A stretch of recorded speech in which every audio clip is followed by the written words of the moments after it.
Happy Friday. Hope you're doing well today. I'm just sitting here getting some work done, enjoying the rain. I hope you are too. If it's not raining, send me some of that sunshine. Put it in your pocket and come up here. We're getting some work done today. We got Garrett doing the day trades. What's up? I can't show you a screen because there's banking information on it. Hey, thanks for watching. If you're just tuning in, I'm Jerry with AG Capital. I want to just ask you to do me a personal favor. Please share this stream. I'm focusing on reaching 1 million or more leaders and helping them empower them to own their God-given ultimate potential. So right now, I probably know a few thousand people, and the only way I'm going to know 1 million people is if you guys pass me around like a disease. So if you can share this and make sure that other people see it, I'm going to talk today about how I run my personal finances. And the reason I want to talk about this is I did a survey this week, and it was a great survey. I kind of already knew what the answers were going to be, but I did a survey this week and I asked people, what are the most important things in your life when it comes to working with a financial advisor or a financial professional? Okay, so I put things on there like somebody that has a ton of different products. Michael Kerrigan, share me like a staph infection. Hoo-ah. So Mike, love you, man. Share the stream. Share me around like a staph infection, like Mike said. I'm gonna be sneaky. I'm gonna get in under your skin, I guess. But I did this survey and I was asking people, what is the most important thing when it comes to working with a financial advisor? And I put different options on there, like, you know, the products and services they offer, out of the box ideas, how many professional certifications and licenses they have, the results that they produce, their reputation in the community. And one of the other answers was them walking the walk, them practicing what they preach. And I totally predicted this, but the top two answers, if you can guess what those top two answers are, we're right on track. Those top two answers were the number one answer, the results that person produces. The number two answer was what they actually personally do with their finances. Do they practice what they preach? And it was kind of ironic. At the very bottom of that list was professional licenses and certifications, which is ironic because when you look at the financial services industry, they can't guarantee results. Like literally in their disclosure statement, it says, this does not guarantee future results. So they can't guarantee the one thing you care about. All they do is they spend time studying to get personal licenses. So they spend all of their time taking the next test. And most of them have terrible personal finances. Some of the worst financial habits I see come from financial advisors and financial professionals. So I thought that was super ironic, but I knew that the answers were going to be centered around results that are produced and then how that person runs their personal finances. And so today I want to share with you guys how I run my personal finances and the results that those have produced. Okay, so again, if you don't know me, I'm Jerry. I own AG Capital Group. We work with families and individuals to help them lower their insurance and investment costs by up to 73% in the first 2 meetings. We guarantee an increase in your savings rate while working with us in the first year. And then we help you stabilize your investments with an 8 to 12% fixed annual rate of return that's backed by real estate. With no fees. There's literally no fees involved. So if you're interested, please reach out to me. You can reach me at 907-414-5337. What's up, Courtney? Hope you're doing well. Thanks for watching. Hey, do me a personal favor. If you're watching this, share this stream. I am getting personal today. Bethany, I'm going to share with you guys what's in my closet. One of my favorite quotes is, if you have no secrets, the world can't hurt you. And so that's a way I live my life, is I try and have no secrets. And so I want to share with you guys what we do with our finances. I do want to disclose, I'm going to share with you guys numbers like our income, some of our habits, what we do with our investing. So please don't take offense to any of those numbers. I'm sharing this to show you what I'm doing, literally just what's there. Hopefully it's inspiring to you. I literally grew up in a little tiny town called Big Lake.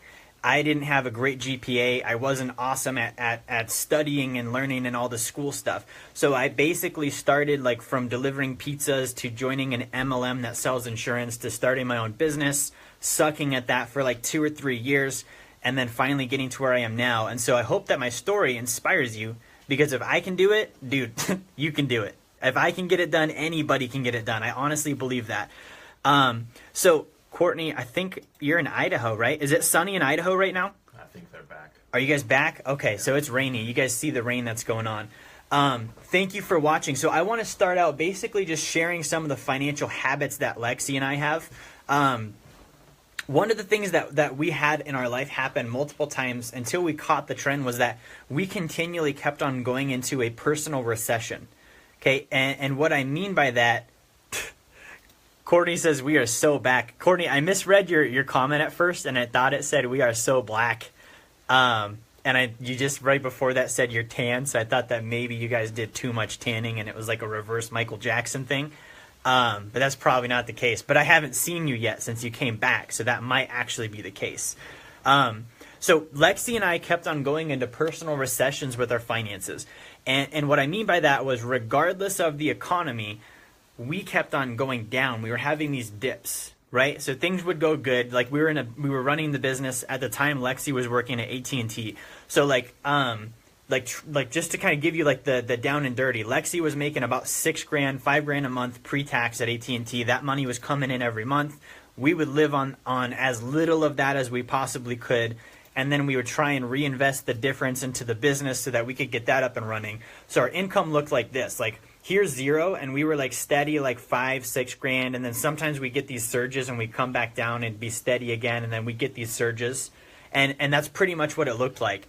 Now we kept on having these personal recessions where people around us were winning. For example, like Courtney's husband, Jay, he was killing it at real estate. His brother-in-law, Blake, killing it at real estate. So like people around us were winning, and for whatever reason, we weren't. And I didn't know why at the time. So we kept on having these personal surges in our economy. And so one of the habits that we picked up was just getting more frequent with looking at our money. So I developed a habit. I actually use the mint.com app. I don't care what app you use. That's just the one I picked. The reason I picked mint.com is because it auto-populates my transactions. It will use a credit card. I used to use one called Every Dollar by Dave Ramsey. He hates credit cards, so it would not link with credit cards. I use credit cards because I'm not an alcoholic with credit. Therefore, I can have a glass of wine and be okay. And so I would make sure that that populates the transaction in so that I didn't have to do all this other work. So that's one of the things we did is we were frequent with our finances when we started realizing that we weren't where we wanted to be. Okay? And the other thing too, I want to just kind of piggyback off is we made sure that it was simple. Right? That's why the auto-populate thing was important. If it was complicated, I wasn't going to do it. Going to the gym is similar, right? If it's hard, if you live 30 minutes away from the gym and you got to do all of this stuff in order to go, it's that much easier for you to mentally cop out and not go to the gym because you can justify, hey, it's not worth my time. It takes too long, right? So that was us with finances. So we made sure that we started becoming frequent with our money, and then we made sure that it was simple to do. So we hooked up mint.com to every single account that we had, and every Sunday, Lexi and I would sit down for about 30 minutes and we would plan and also we would audit. We would plan what we were going to do with our money, what we were going to do with our time.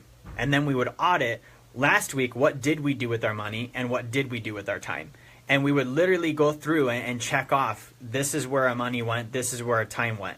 Okay, we would only spend, and this is important, we would only spend about 10% of that focus on what happened in the past. Okay, so one of my personal truths is that the past can't help me. I got to create in the future. I got to be in the future. I can't be stuck on what happened last week. I have to change and make it different this week. So we needed to look at it to recognize where we were in relation to where we wanted to be. But we would only spend about 10% of our time, focus, and energy on what did we spend money on and where did the time go. The rest of the 90% was spent on creating. Where are we going to get income this week? Okay, where are we going to invest our time this week? So that's thing number one. That was the initial habit. Now that one didn't cost any money. That one didn't require a change in circumstance. That was something we could take control of now, right? Like no matter what, something can be done. That's another one of the truths I live by. No matter what, something can be done. I'm not just stuck. So even if we're broke, even if we don't have means, even if our time's sucked up by jobs that we hate, something can still be done, even if it's just 30 minutes once a week doing that activity. All right? So before I tell you step number 2, I just want to tune in, check in with everyone that just tuned in. I'm Jerry with AG Capital. We're talking about my personal finances. I'm a wealth coach. I own a company called AG Capital Group.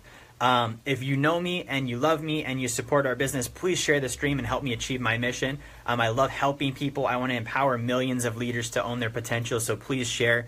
Ben, thanks for tuning in, man. I hope you're doing well today. So thing number 2 that I started doing was just kind of a branch off of thing number 1. I started heavily focusing on my income. Okay, now in order to do that, I had to get rid of a lot of limiting beliefs about money. Okay, so that's almost 2 different things, like thing 2 number A and thing 2B. Thing 2A was go earn lots of income, and in order to do that, I had to handle my thoughts about money.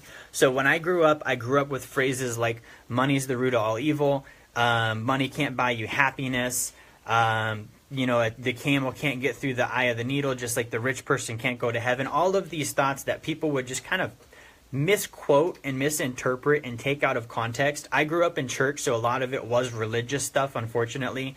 The church community is not very healthy with money in most areas. So I came into the game with all of this baggage about money. And so for me, like, I thought it was kind of a bad thing. Like, it was like taboo. It's like sex, right? Like, you get married, very clearly that's what you do when you get married, but still everybody acts like it's a bad thing.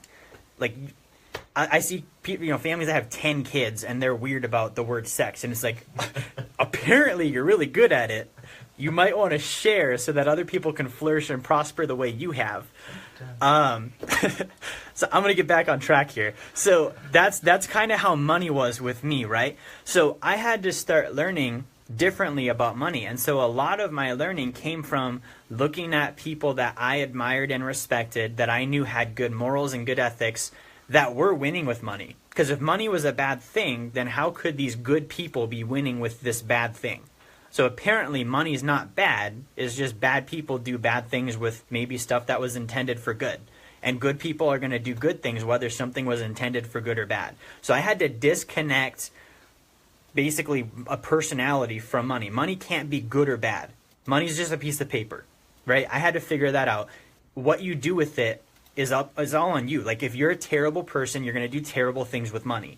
And if you get more money, it's just going to make you better at doing terrible things. If you're great, you're going to do better things with money. So I handled that mindset, and I realized that the only way that I could sustain and make money over and over and over is to exchange valuable things with other people. Okay? AKA selling. Okay? So I got really good at selling. I spent probably 20 hours a week for about a year or 2 learning about how to sell. Okay? If you want to learn how to sell, go to Grant Cardone, check him out. It doesn't matter if you like him or don't like him. What you do and think is not working for you right now, and you need to change that. And that's somebody that's really good at it. So that was my thought process. I listened to Tom Hopkins. I listened to Zig Ziglar. I listened to Brian Tracy. They were weird. It was like 1980s stuff. It didn't work. So just kind of bottom line, go check that guy out. It doesn't matter if you agree with everything. Just try and apply. It's all cause and effect. Okay, so I got really good at selling. And when I got really good at selling, I got really good at hearing the word no. Okay? And that's just kind of how it goes. You got to stick around long enough for things to start panning out. Now, if you're not in sales, I don't want this to turn you off. The way that you apply this is your job, even if you're on a salary, even if you're working for a construction company, your job is still selling. You've got to sell yourself in the interview process to get the job. When you get the job, you have to sell yourself on showing up every day. When you show up every day, you've got to sell yourself on working harder than everybody else. When you work harder than everyone else, you have to sell yourself on making sure the boss sees it. Okay, no one's going to talk about you for you. You have to make sure your boss sees it, right? Like if Muhammad Ali was the best fighter in the world, but he didn't make sure people saw it, we wouldn't know who he was. So you do need to self-promote. You do need to show your boss what you're doing, and then you need to ask for a raise. Okay, so if you don't have a sales job, you do have a sales job. That's what I'm saying. So thanks for tuning in. Robert, thanks for the like. Hey, copy Robert. I want to see a bunch of likes as I'm doing this. Please share the video. This is going to help me achieve my mission. I'm diving into my personal finances today. I'm diving into what I do with my money, the results I've created, and hopefully this inspires you and helps you apply it. So I got really good at selling. I love the likes. Let's see them. Let's see the thumbs up. I got really good at selling. I love that. Thank you. I got really good at selling, and after a while of that, I got really good at earning income. Okay? So those were two subjects. Like I said, I had to handle the concept of selling and I had to handle the concept of money. I had limiting beliefs about them, just crap and baggage that wasn't helping me. I had to get rid of that so that I could earn lots of income by doing a lot of selling. Okay, so once I started to get income, I basically had to start investing all of that income. What I realized at first was this. I would make like 10 grand, right, in a month, like most I ever made. I remember I made my first 10 grand and I was almost in tears. I texted at the time I was in a different company. I texted one of my managers. I was like, dude, you just helped me make more money than I've ever made before. I can't believe this. Like, this is changing our lives. And it was a big deal. And I held on to that 10 grand. It was a mistake. I stuck it in my bank account because I was like, oh man, this is the most money I've ever had. I'm never going to let it go. I love it so much. It's my baby, blah, blah, blah, blah, blah. By the way, that's the mindset that the Bible is talking about when it says that money is the root of, the love of money is the root of all kinds of evil. That's the mindset. I love it. I'm constricting. I'm holding. I'm not giving. I'm going to keep it. I'm going to hoard it. That's unbiblical. That's the part that it's saying not to do. That's why you won't make it through the eye of the needle.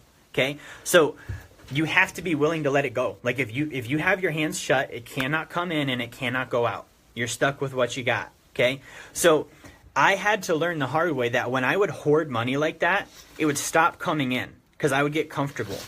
So I learned a principle, again, from Grant Cardone. Whether you like him or don't, go check him out. The principles work. I learned a principle called go broke. And go broke basically taught me as soon as I got money, I had to either invest it or if I was going to save it, I had to save it somewhere where I couldn't see it and couldn't access it because that 10 grand would make me comfortable enough to stop doing the things that produce income. Okay, so for me, I didn't have anything to save for. We lived in a $700 a month apartment. We lived on almost no expenses. We had like maybe a $200 car payment. That was really kind of it. And so I would invest all of it back into my business. Okay, so that's something I literally actually did. I would get 10 grand. We would live off of as little as we needed. And then we would take the other 8 or the other 7 or the other 6 and we would spend it on our company. We would spend it on marketing. At the time, we were spending it on Dave Ramsey leads. So we would spend thousands of dollars a month, give it to Dave Ramsey, and he would give us leads so we could run our business. And that was marketing, right? And that basically got our income up to where we started making, about $100,000. This was back in 2015, right? So 2015 to 2016, my income jumped from like probably 30,000 with my business up to about 80,000. And then the year after that, it went to about 120,000. Okay. And we started building a team as well. So we started recruiting salespeople, hiring administrative staff. We hired good people and kept them. We hired crazy people and burned through them. That's just how it's going to happen. You can play out that interview process as much as you want. At the end of the day, the door is always going to be spinning open and closed. People are going to come and go all the time. Just get a lot of that going on and you'll be okay. But that leads us to today. So last year, we finished out the year with, I think Lexi made like 70,000 at AT&T. That was her last year there. I made, I think, about 180,000 in our business. And so we had like a good year. That was honestly like more money than I ever thought I would ever make. Okay, and again, I don't say this to brag. I just want to be honest with you guys on how we got where we got and what we achieved. And it's ironic. We ate at Olive Garden last week, and that was a restaurant. When I was little, I didn't ever think I would eat at Olive Garden. Like I would see the commercials on TV, and I thought Olive Garden was for rich people. And I was like, oh, I'll never eat there. Like that's not me. That's other people. And that's basically, to go back to my mindset, that's how poor my mindset was growing up. Like Olive Garden was such a big deal. I couldn't wrap my mind around eating at that restaurant because I thought it was only for rich people. Okay. So again, I say that because if that's you, there's hope. I did it. I'm doing it. Okay. So that brings us to this year. So this year we've continually done that once a week meeting. Okay. Once a week, we still do look at our finances. We still do look at our time. We figure out where is the income going to come from. And we market ourselves. We market ourselves like crazy. So we spend everything we can getting ourselves out there. If you run a business, promote, advertise, brand, do all of that. Like everything should go towards that starting out because nobody knows who you are. If you're just working at a company and you have a job, same thing. Like make sure that you're marketing yourself. Make sure that your boss knows what you're doing. Make sure that if you're in the job market, employers know to look for you. So spend money on marketing. And if you're going to market, you better be marketing something good. So spend money on your personal development so that you're a good product and a good package. So that's honestly like we would spend everything on that. There were times where we didn't have income enough and we knew that we still needed to spend money to market. We went into debt to market ourselves because we knew, just like the tide goes out and comes back in, we knew that if we could get our boat right there when the tide came in, we would be sitting in the middle of all the fish, right? So we would make sure that we marketed. And essentially, we've continually produced the income. We've increased it. We've saved increments aside. We've reinvested those increments back into our company. And it's taken our income from, I think like when I first started in 2015, like I said, I was about 40,000 a year. We've done about 500,000 in revenue. We're on track for $1 million in the next 12 months. Again, I don't say that to brag. I want to show you guys what is possible. It takes hard work though. And so the principles that we're using are being frequent with our money, looking at where it went, spending even more time on where it's going to go. Okay, where it went doesn't help us. Where it's going to go does help us. Okay, where are we going to put it and where is it coming from? Okay, and basically making sure that we're marketing, making sure that we're spending on personal development. And that alone has gotten us where we are today. Okay, we haven't done any investing. We don't own real estate. We don't own IRAs. We don't do any of that stuff. And we don't teach our clients to either. Okay, if you already have an IRA or you already have a 401k, I can help you do smart things with it, but I'm not going to tell you to put money into it. Unless you want that locked up till you're 60, you need that money now to grow your income. Your income is going to help you get where you need to go. Money that's in handcuffs till you're 60 is not. Okay, so we don't do any of that. We don't own real estate. We live in Alaska. Real estate is bloated and overpriced. The valley's overbuilt. Anchorage doesn't have very much inventory, and we don't want to do the fourplex thing. So that's honestly where we're at with investing. Everything goes back into our business. Every single penny goes back into our business. We've had, triple digit returns year over year over year with our company, and so we continually invest, right? So we follow this thing called the wealth creation formula, and I don't think I have a copy with me, but I've showed this to you guys before. The wealth creation formula is earn income, increase that income, save, invest for passive income, increase that passive income. Now you've got your earned income and your passive income, and you're able to save with two streams. Then you can invest in something even bigger, and you just repeat that cycle over and over and over, right? So that's exactly the cycle that we've followed. And since 2015, that's taken me and Lexi's income from 40,000 to about 500,000.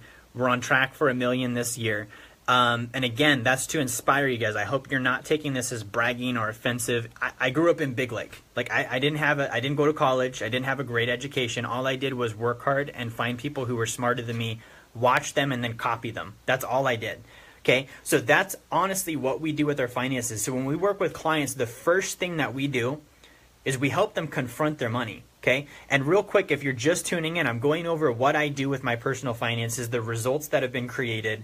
They're sustained results. Year over year, we're seeing increases by following this formula and following these practices. So please share the stream. If you want to talk to me about what you should do with your finances, reach out to me on my cell, 907-414-5337, 907-414-5337. When we meet with clients, this is basically what we do. We teach them to do the things we've been doing. So first thing, confront your finances. Look at them. Most people don't look at their finances because they're afraid to confront it. They don't want to see the debt. They don't want to see the low savings balance. They don't want to see how low their income is. So the first thing is confront it. We got to pull the boogeyman out from under the bed, look it in the eyes, and realize it's just, a bunch of dirty laundry. Like, it's not actually going to hurt us. We can fix this. Okay? Once we've confronted the finances, we increase the income.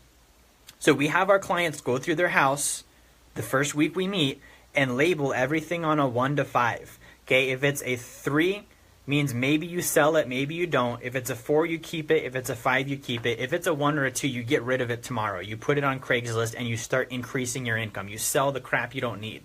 Okay, the next thing we have them do is we have them look at their current financial budget. In the last 30 days, most things you buy have a 30-day return policy. So again, if it's a 4 and a 5, you keep it. If it's a 3, maybe you keep it, maybe you get rid of it. You talk about that and figure out if it's a 1 or a 2, you return it tomorrow. Like, you bring it back to the store and you get the money back that you spent.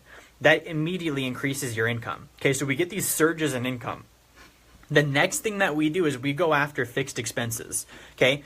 Debt, taxes, and insurance. Those are the three that we go after. First one is insurance. We already know that we can cut your life insurance premiums down by about 50%. We can cut your health insurance premiums down by about 50%. And just doing those two things, like you free up hundreds of dollars a month, okay? And we basically free that income up. Then we go after your debt, okay? The way that we increase your income with your debt is we actually have you stop making more payments to it. I know Dave Ramsey says do the snowball. That's great. If you follow that plan, you're going to plateau in 3 to 5 years, I promise. You need to pay them only what they ask for. Okay, Bank of America is not your mom. They're not your grandma. They're not your aunt. You are an investment for them. You borrowed money. They're charging you 12% interest. Why would you give them more than they're asking for? And I don't care that it's more interest. Okay, we're looking at your income. You don't get paid in percentages. You get paid in dollars. So if you want more dollars, you have to stop worrying about percentages. Okay, pay Bank of America the 12%. Pay your car payment the 5%. You're going to keep the $300. You're going to win in the end, okay? So that's what we teach people to do with their debt, because most people, they pay way too much on their mortgage. Like they've got a $1,300 mortgage payment and it makes them feel better to pay $1,500. They're still going to take 28 years to pay it off, but emotionally they're like, oh, we're paying it off more. That doesn't help you, okay? Pay the minimum, that's it, okay? Because we're going to help you restructure so that you can pay your debt off faster. So we increase the income through lowering the payments down to the minimum, cutting the insurance by about 50%, and then we teach people, go start a business. If you're selling your stuff on Craigslist, designate an area in your house where you do that. Start up your own sole proprietorship where you sell used stuff, and then make sure that whenever you go out in public, you're talking to people about the crap that you're selling. You go out to coffee. Hey, I got crap in my house. You want to buy some? It doesn't matter if they say yes. You get to write that coffee off now. Okay? Go lease a vehicle, and anytime you drive, you talk to someone about the crap you're selling. That car is now tax deductible. Okay? So those are the things we do. Debt, taxes, and insurance. We increase the income. You get that surge. Okay? Next, we teach you how to go make more income. So we start working on go ask your boss for a pay raise. Okay? If you're in sales, what are your numbers? What numbers do you need to hit for calls, appointments, etc. to increase your income? Okay? And what we start doing is we start saving. Now, this is one area what we do that your financial advisor is not going to like, because we don't tell you to buy the same product he's selling. If you're contributing to a 401k or an IRA, we say stop doing that till your head is above water. And when your head's above water, you probably won't think it's a good idea anymore. Okay? So stop doing the 401k. Even if they're giving you a 3% match, you need that money now. Okay? And so instead, we have you start saving, because you need to start getting savings. You're going to look for investments that produce passive income today, not when you're 60. Your 401k cannot do that for you. Your Roth can't do that for you, okay? Wall Street's for them, not for you. Keep that in mind. So we help people do those simple things, and then we add content. We recommend books. We say, hey, here is 6 or 7 books for you to read over the next 6 months. This is going to change your mindset on money. This is going to help you adopt different behaviors and think differently about your finances. Okay, guys, these are the exact same things Lexi and I did. Like, it's proven stuff. We didn't make it up. We didn't just get it from some guy. If you look at over the last 100 years, if you look at the top 1% of wealth in our country, this is how they've operated their finances. Okay? So if you want to be in the top 1% of wealth, you've got to do the things they did. So whoever you're following, you're going to be following the directions that they followed to get where they are. Therefore, if you're broke, if your brother-in-law is broke and every Thanksgiving he tells you what to do with your money, unless you also want to be broke, don't listen to him. Okay? If your parents are broke, you can still love on them, but if your parents are broke and they're giving you money advice, they followed their advice and it got them where they are.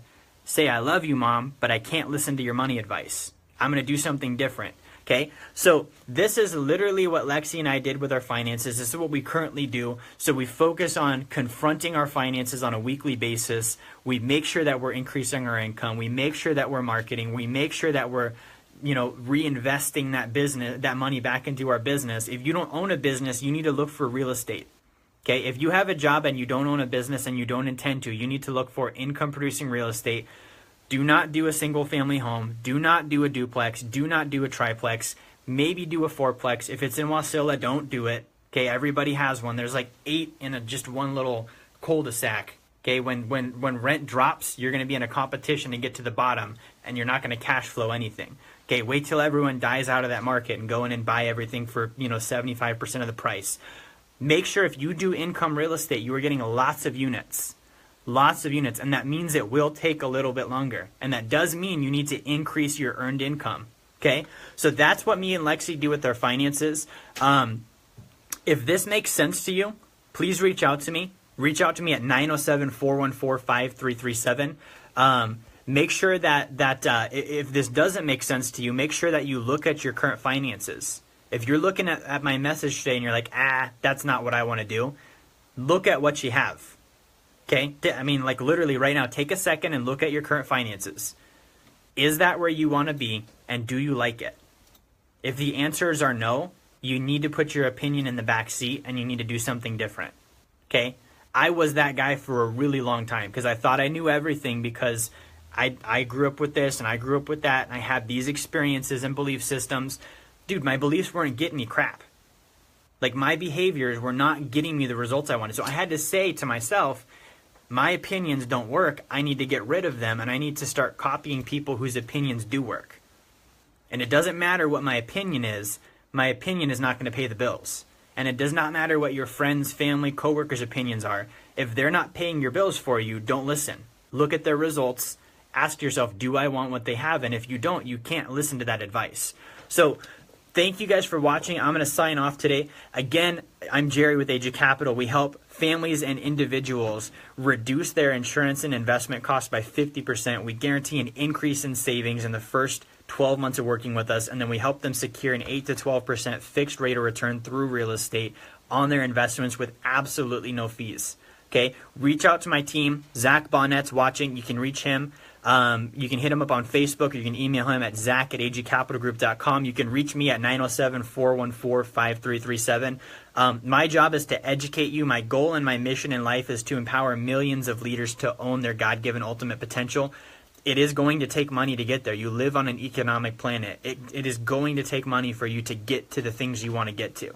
Okay? So I help you do that. I'm going to help you earn the income. I'm going to help you put it in the right places. I'm going to help you accumulate it. And I want to show you today, watch this video if you're just now tuning in, rewind it and watch it from the beginning. I went through exactly what I do with my finances, how I got to where I'm at today, the results that we're producing. And I want to do that so that there's transparency. I don't want you guys to look at me and feel like you're uncertain or that I'm a mystery. Like, oh, Jerry has these results. We just don't know how he does it. I want you to know how I do it so that you can duplicate it and copy it. Okay? So reach out to me. Share the stream, please. If you're on my Facebook page, go to my page. There's a message on one of my comments. Today is a special day, and there's some instructions there. So follow those instructions. Just go check it out. You'll see. Have a great Friday. I'll talk to you guys next time. Thanks for watching. Again, share, share, share. Make sure somebody sees this if they need to. I'm going to go ahead and tune out. We'll see you next week.